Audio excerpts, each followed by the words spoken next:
नमस्कार दोस्तों, कैसे हैं आप सब। आज का वीडियो बहुत ही इम्पोर्टेंट है, ध्यान से सुन लीजिएगा आप लोग।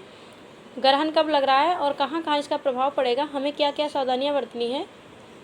नवरात्रि के पहले हमें बाल किस दिन धोना है, मंदिर की सफाई हमें नवरात्रि के दिन करना है, एक दिन पहले करना है। 9 दिनों का व्रत रखते हैं तो कलश स्थापना करना ज़रूरी है या नहीं। इस तरह की महत्वपूर्ण बातें जो आप लोग के लिए बहुत ज़रूरी है, तो आप लोग इस वीडियो को ध्यान से सुनिएगा। अगर आप मेरे चैनल पर नए हैं तो सब्सक्राइब कर लीजिए और बेल आइकन को प्रेस कर लीजिए ताकि आपको नए वीडियोज़ के नोटिफिकेशन मिलते रहें। और अगर यह वीडियो पसंद आए तो लाइक शेयर ज़रूर कीजिएगा।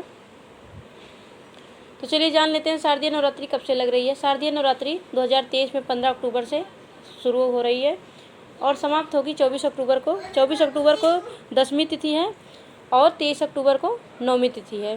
पूरे 9 दिनों का इस बार व्रत है। कलश स्थापना का शुभ मुहूर्त, सामग्री कब खरीदें, यह सब वीडियो डाल चुकी हूँ, चाहे तो आप लोग देख सकते हैं, चेकआउट कर सकते हैं जाके। अब जान लेते हैं सूर्य ग्रहण कब लग रहा है। तो सूर्य ग्रहण 14 अक्टूबर को लग रहा है। इंडिया में इसका कोई प्रभाव नहीं है।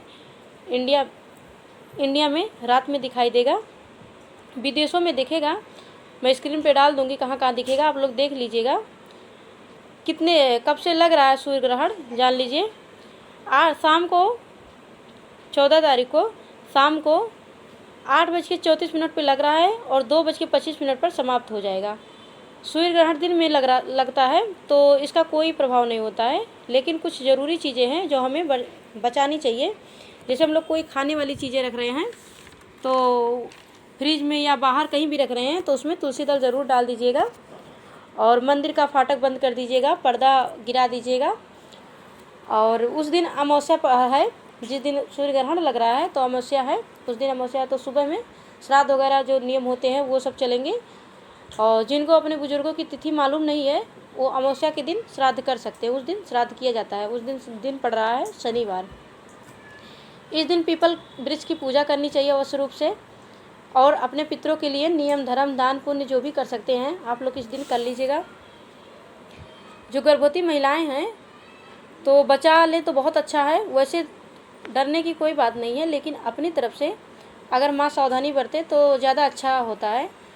काटने पीटने वाला काम बिल्कुल ना करें। गर्भवती माता कैंची चाकू ये सब आप लोग बचाइएगा। भोजन उस दिन 14 तारीख को 8:34 से पहले कर लीजिएगा। उस दिन गर्भवती महिलाएं थोड़ा ज़्यादा ध्यान कर लीजिएगा। जब तक ग्रहण रहेगा तब तक गर्भवती महिलाएं बिल्कुल मत सोइएगा। चलिए अब जान लेते हैं। बहुत सारे लोग ये भी पूछ रहे हैं बाल धोने के लिए कि हम लोग घटा स्थापना करना है तो एक दिन पहले धोएं या उसी दिन धोएं। तो देखिए, एक दिन पहले अमावस पड़ रहा है और अमावस के दिन, अमावस की तिथि जो होती है उसमें सुहागन महिलाएं कभी बाल नहीं धुलती हैं। सुहागन महिलाएं बाल नहीं धुलती हैं, नहीं धुला जाता है, तो उस दिन आप लोग मत धुलिएगा। जिस दिन घटा स्थापना रहेगा उसी दिन आप लोग सुबह में धुल लीजिएगा। उस दिन रविवार पड़ेगा, आप लोग धुल सकते हैं तो धुल लीजिएगा।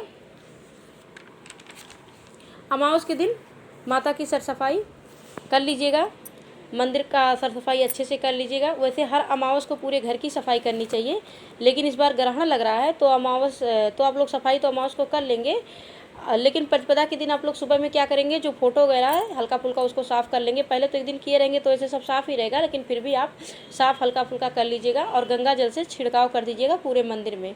और पूरे घर में भी किया जाता है जब ग्रहण ख़त्म हो जाता है उसके बाद में।